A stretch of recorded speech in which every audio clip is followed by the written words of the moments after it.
Et bonjour tout le monde, j'espère que vous allez bien et j'espère que vous êtes en forme. On se retrouve une fois de plus pour une session de l'Actu des Mouches, émission consacrée à l'actualité cinématographique et vidéoludique.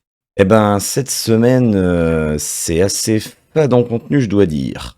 Autant au niveau sortie cinéma, il y a quand même deux trois trucs intéressants. Par contre, au niveau jeux vidéo, de ce que je vois, il y a deux jeux, dont un où il y a rien dans la bande-annonce. Mais si ça peut vous rassurer, dans les semaines à venir, ça va être bien plus fourni. Nous allons donc commencer par les sorties cinéma avec un film français dans un premier temps. Il s'agit de Et plus si affinité. Usé par 25 ans de vie commune, le couple formé par Xavier et Sophie semble à bout de souffle. Et le moins que l'on puisse dire, c'est que l'idée de Sophie d'inviter à dîner leurs voisins, Adèle et Alban, n'enchante pas Xavier. Il reproche à ce couple, visiblement très amoureux, son manque de discrétion, surtout la nuit. Au contact de ses voisins aux mœurs débridées, Xavier et Sophie vont devoir se confronter à leur réalité avant d'être poussés dans leur retranchement par une proposition quelque peu indécente. C'est donc, comme je le disais, un film français qui, pour changer, est une comédie.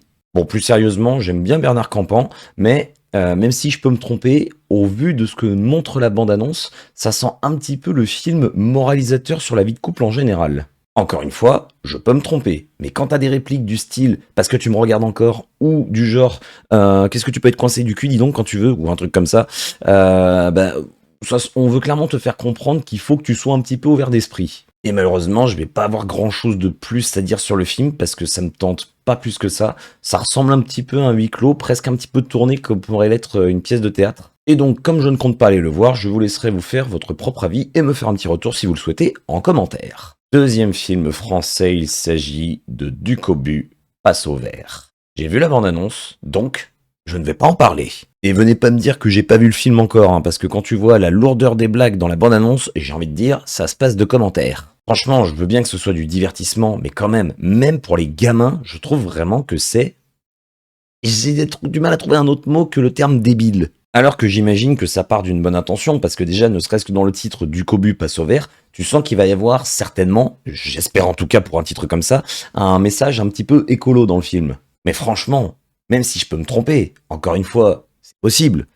Mais qu'est-ce que ça a l'air lourd, qu'est-ce que ça a l'air nul, qu'est-ce que les blagues sont hyper mal écrites, et encore une fois, je ne parle que de la bande-annonce. Donc, film suivant. Il s'agit de Sidonie au Japon, nouveau film avec Isabelle Huppert.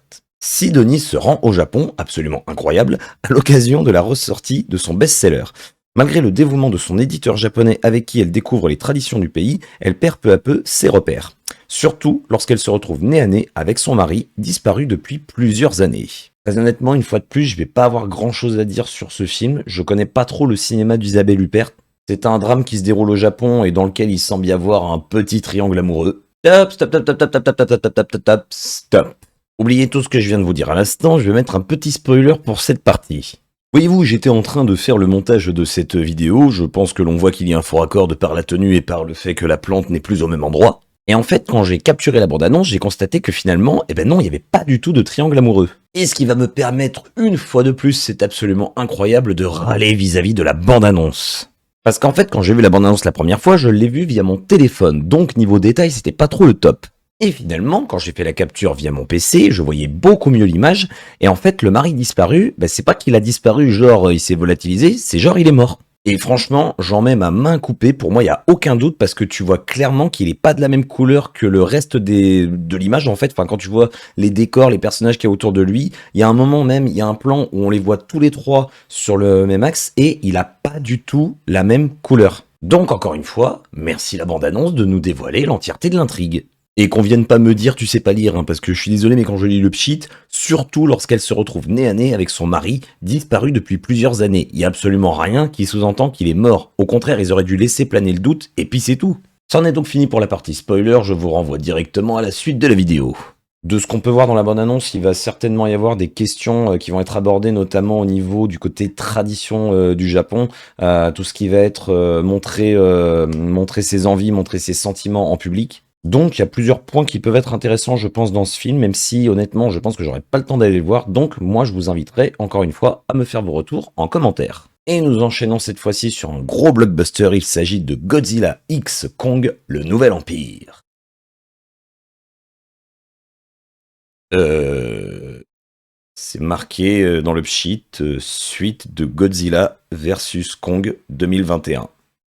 Voilà. Franchement, qu'est-ce que c'est que cette horreur? Je n'ai pas vu le premier film, mais clairement, ça ne me donne absolument pas envie de voir celui-ci. Déjà, les effets spéciaux, ils ont vraiment absolument pas l'air ouf du tout. Et c'est surtout quand tu vois le mini Kong dans la bande-annonce, tu te dis, il est passé où le budget? Et sans parler de la scène où tu vois Kong et Godzilla qui courent côte à côte, mais là, mais ça fait vraiment pitié. C'est tellement ridicule quand tu regardes cette scène. Alors autant Kong, ok, il peut courir, il peut gambader, mais Godzilla, depuis quand il est agile exactement?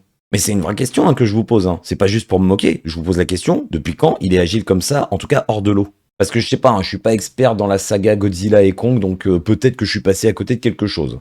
Puis j'ai envie de dire, quand tu lis le pchit que je vous ai lu, tu sens qu'il y a déjà eu un manque d'effort là-dedans, donc j'ai envie de dire, je vais pas en faire non plus, donc film suivant. Nous enchaînons donc avec Drive Away Dolls, nouveau film de l'un des frères Cohen.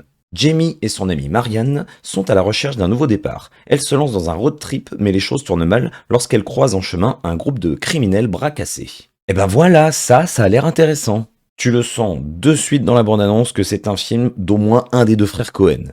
Que ce soit le jeu des acteurs, que ce soit les quelques situations qu'on nous montre dans la bande-annonce justement, que ce soit également l'humour qui nous est proposé, en fait, tout ce qu'on nous montre dans la bande-annonce respire clairement le cinéma des Cohen. À tel point que je dirais presque un petit peu trop, je mets des guillemets à presque quand même, parce que j'ai vraiment l'impression, enfin moi je trouve en tout cas que ça ressemble énormément au film No Country for Old Men qu'ils ont réalisé il y a de ça quelques années, qui était un très bon film, sauf que là j'ai l'impression que c'est plus ou moins la même chose, mais avec des ados.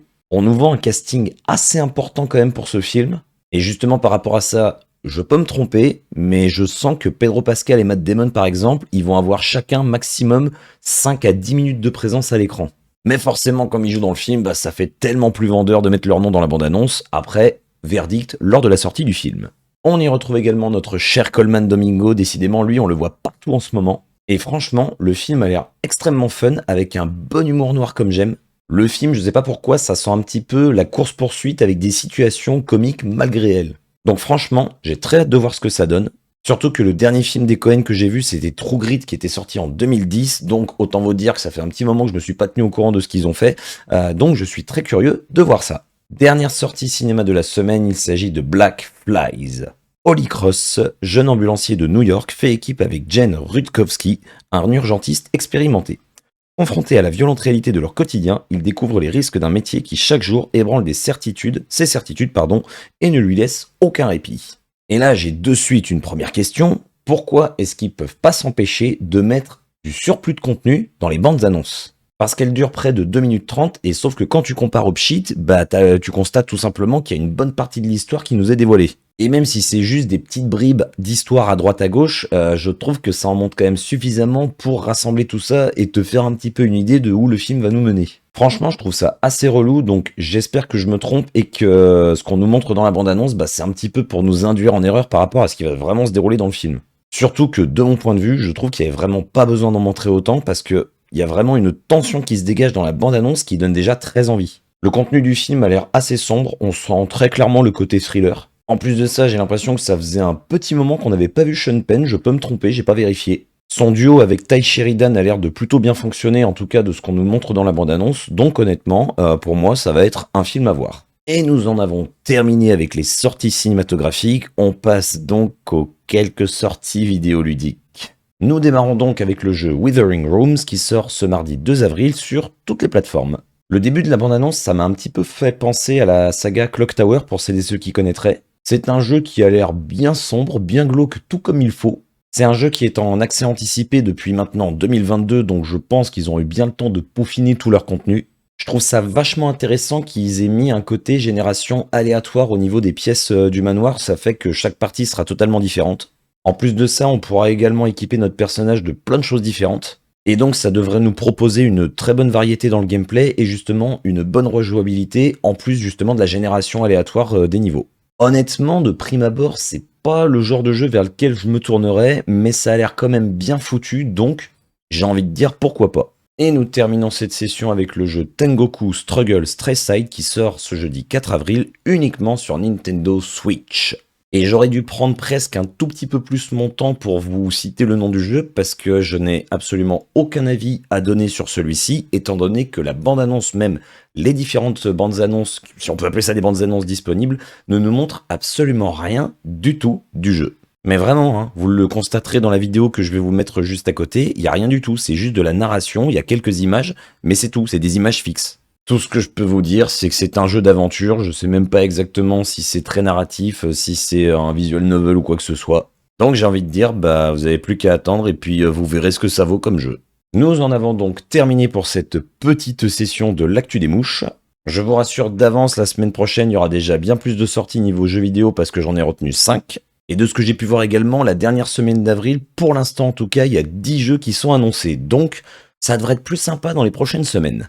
Encore une fois, si vous souhaitez vous tenir informé des dernières vidéos, des dernières actualités, n'hésitez pas à vous abonner à la chaîne. N'hésitez pas également une fois de plus à me laisser un petit pouce comme ceci ou comme ceci. Et on se retrouve très prochainement pour une nouvelle vidéo. Comme d'habitude, prenez soin de vous. Et bisous tout le monde!